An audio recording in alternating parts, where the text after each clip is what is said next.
Hi! So I'm so excited for this video because today I'm going to do a book review for this book right here. It is A Game of Thrones by George R.R. Martin, and I'm so excited to talk to you about this book because I just finished reading it yesterday, and I just want to share this with you so badly because it's such a good book. So this video is going to be it is going to be my most detailed book review because there's just so much stuff to talk about when it comes to this book. It is going to be spoiler free, so you can watch it knowing that, you know, nothing will be spoiled for you, but I am going to go through a lot of like the basic things about the book. So if you don't want to find out, like, you know, like I know some people don't want to know like anything about the book, so if you just want to know that you should buy it or not, or if you just want to hear my recommendation, then here it is. I recommend this book to you. It is an amazing book and you should read it. So I definitely recommend it to you. Yeah, it's a fantasy book. It's a very epic, amazing fantasy book. So if you don't want to hear all the details that I'm going to talk about in this book, even though there's in this video, sorry, even though they're spoiler free, then just know that I recommend this book to you. Okay, so let's get into the details and like the main points of this book, and just to like reiterate, this is going to be a spoiler-free book review video, so yeah. So yeah, I'm so excited, and let's just get into this. So much stuff to talk about.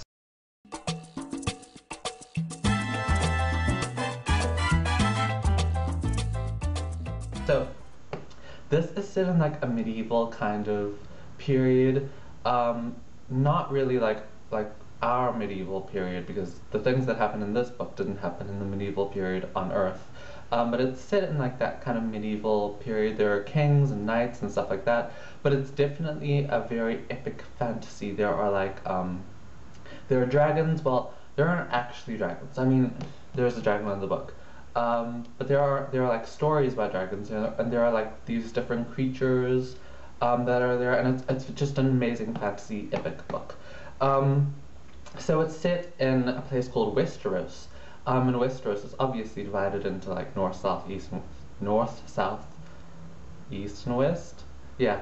But the main kind of focus of the book is on the north and the south.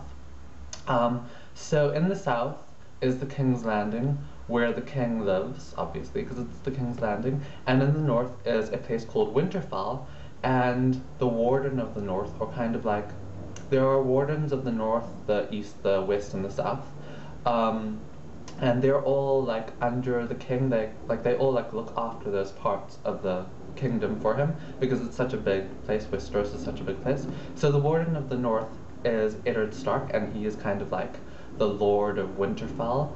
But anyway, in the south, in the King's Landing, the main kind of like core of this book is about when this person named Jon Arryn, or Jon Arryn, however you want to say it, dies.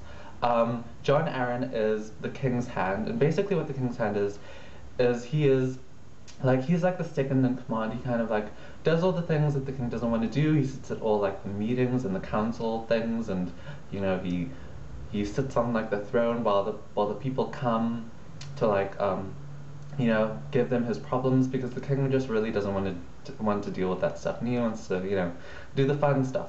So that's what the King's Hand does, and he's basically like the most trusted person of the king. And so Jon Arryn dies, and now there needs to be a new King's Hand, obviously. I mean, that's only logical. So the king goes north to Winterfell to see his old friend, who's basically like his brother, to see Eddard Stark, who is he's nicknamed Ned in the book, and he's, you know, as I said before, the Warden of the North.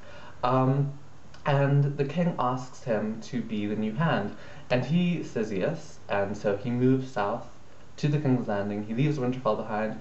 He leaves part of his family in Winterfell, and he takes some of them with him, so his family's kind of split up. And yeah, so that is basically the core of this book. It's kind of like the mystery of why this person died, because there is some mystery. Like some people think that maybe he was murdered, or like some people think that the main view, or the thing that most people believe, is that he just died suddenly. But when you die suddenly, people are always like, did someone kill him? So that's like kind of the mystery. And then the other main part of the book is the fact that Ned, or Eddard Stark, moves south and becomes the new hand of the king. So that's the core of the book, but there are so many other stories. There are so many other characters that are involved with the story, so many other people, so many other plot lines, and like it's just a really, really complicated book, and there's lots of other stories that kind of span out from that one core. And I will say that when I first read it, you get like in the first 100 pages, you get just like thrown these like names, like name after name after name, and it's kind of hard to keep up with it and to remember who everyone is. But after I think like the first 100 pages, you just you know who everyone is, and you get the story, and you get the complexity, and like you understand it, like it's so complex, but you totally get it.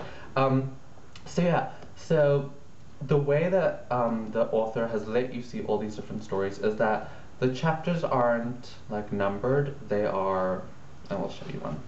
They are like, each chapter has a different like character in the book, and you see that chapter from their perspective. And so there are lots and lots of different people that you see it from their perspective, but it's not first person. It's third person, but you still see their perspective, and you see their story, and you see like what's happening to them and what they're feeling. So yeah, so the people that have like a chapters actually devoted to them, or like that follows their perspective. The first one is Lord Eddard Stark, who's obviously the Warden of the North.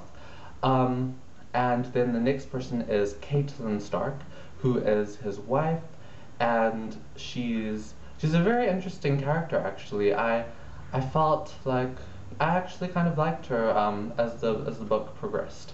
I don't know why I wouldn't like her, but yeah. The next person that you see that like does chapters is Jon Snow, and Jon Snow is Eddard Stark's bastard child. So he's not Catelyn's son; he's some other woman's son, but you don't know who the woman is. So yeah, he's Jon's bastard son, and when the king goes south to the King's Landing, he kind of goes on like a different kind of journey. I won't like expand on that because I'd be spoiling it for you, but yeah, he definitely goes on a really completely different journey to everyone else, and you get to see his perspective. The next person that you see, or that has like you see from their perspective, is Sansa Stark, who is Eddard and Catelyn's daughter. I think she's the eldest daughter. Yes, she is. She's the eldest daughter. And you also see Arya Stark, who is Sansa's younger sister, so you see it from her perspective as well. And they're very different characters, very, very different characters. The next person that you see their perspective from is Bran Stark, who is the second youngest son. And something happens to him, which is, yeah, something happens to him, and then things kind of change for him. So you get to see it from his perspective. He has a younger brother who's the youngest of all the Starks, but you don't really get to see his perspective, and he's not really that present in the book. He is in the book, obviously, but yeah, he's kind of like a minor character, I would say. The next character that you see from their perspective is Tyrion Lannister, and he is the king's wife, so the queen, her brother. So Tyrion Lannister is the queen's brother, and he is an imp. He's like a dwarf, but people call him an imp. And yeah, you see from his perspective, and he's a really interesting character, I have to say. And the last character you see from their perspective is a character that I'm going to butcher their name. I know I will, but I'm going to try as hard as I can. Their name is Daenerys Targaryen. I have no idea how to say it properly. I'm so sorry. But anyway, she's away from everyone. She's across the sea to the east, because her family used to be the rulers of Westeros, but they were usurped by the current king, and so her whole family had been killed off, except for her brother, and her Viserys is her brother, and they escaped and they fled to the east. And so you kind of get to see her story, and you get to see her grow. I want to find her name so that you can see it. Here, this is how you spell her name. Yeah. So that's what I was trying to say. Daenerys. Yeah. But yeah, so those are all the people that we see their perspective from, all the characters. And so the other like kind of structure that the book is placed in is that there are three main stories of the book. The first one is like the King's Landing kind of story. So it follows Eddard Stark and all the people that go, all the characters that go with him to the King's Landing, which is in the south of Westeros. The second storyline follows Jon Snow, and like I said, he goes on like kind of a different journey to everyone else, and so you kind of get to see what happens to him. And I really like his character, I have to say. And then the third storyline that we see is, sorry about this again, Daenerys Targaryen, whatever. I'm sorry, I can't say it properly. I never will probably be able to say it properly. If you can like spell it phonetically for me, that would be very helpful because I can't say it properly. So yeah, that's the third storyline. So you follow her story in the east. Okay, so that is basically like my review of this book. That's basically what happens in this book. And yeah, that's basically all the info that I'm gonna give you. So now I'm gonna tell you my favorite things and my least favorite things about this book. So I'm gonna start with my least favorite things. The first thing that I didn't like about this book is, as I said before, it's a medieval kind of world, like where there's kings and knights and things, and I was kind of disappointed by it because this book is so fantastical and so like it's a really epic fantasy book. I was kind of disappointed that the author just went really like, he really followed the rules when it came to the feudal system and like, you know, the king and then the knights and the peasants, and the relationship between men and women was very, I don't know, it was very expected, and it's just, I felt like he could have like broken those barriers because it's such a different book. So I was kind of disappointed by that. The next thing that I didn't really like about the book is how young some of the characters were. This book is pretty like, it has pretty mature content, and if you're not mature, you should not be having this content because there are sex scenes, there's violence, there's incest, there's like a lot of stuff that happens in this book, and all the characters, or most of the characters that these things happen to, are between the ages of 5 and like 15 or something. So it was kind of strange having to read stories where like a 13-year-old girl was having sex for the first time, and yeah, that was pretty strange. So that was something that I felt a bit uncomfortable with, and like you get used to it because like it's a different world, and you know you get used to it. But I don't know, I felt almost uncomfortable getting used to it because I was like, why am I okay with the fact that this is happening? But I mean, it was a very small thing. The things that I liked about this book, I liked like basically everything about this book. But the main things that I liked were the characters. The characters in this book are absolutely amazing. Their stories and how complex they are, and there are some characters that you will really definitely hate in this book, but you will still like them because they're real three-dimensional characters. So you can like, you know, they're real. They're, you get to see like different parts of them, and I don't know, they're not these one-dimensional characters who just, you know, like from other books that I can't mention now because can't think of any. But yeah, I loved how complex and how amazing the characters were. The next thing that I liked about this book were the twists. The twists were amazing, like so surprising, so like just like, wow, did that just happen?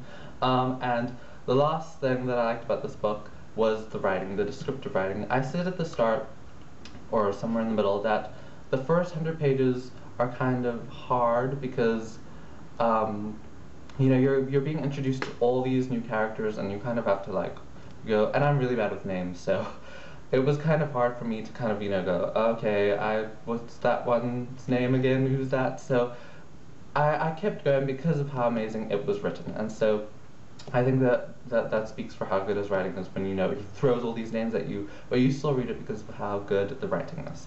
So that's the last thing that I really, really liked about this book. But yeah, so those are my favorite and least favorite things about this book. But I have to say that my least favorite things, you know, are really, really small in comparison to everything that I liked about this book. So yeah, a book can't be perfect, and this is as close as I think I'm gonna get. So I'm gonna give this 5 out of 5. I know, right? It's amazing. It's as good as everyone says it is, and it's as good as I say it is, and I hope you read it, because it's an amazing book. So yeah, that's my book review video for this book, A Game of Thrones by George R.R. Martin. I hope you enjoyed watching it, and if you want to watch a talk video about this book, where I just talk about all the amazing things that happen in it, and it's a spoiler-full video, then please click on my face now to be taken to that video. So yeah, I hope you enjoyed watching this video, and I will see you next time. Bye.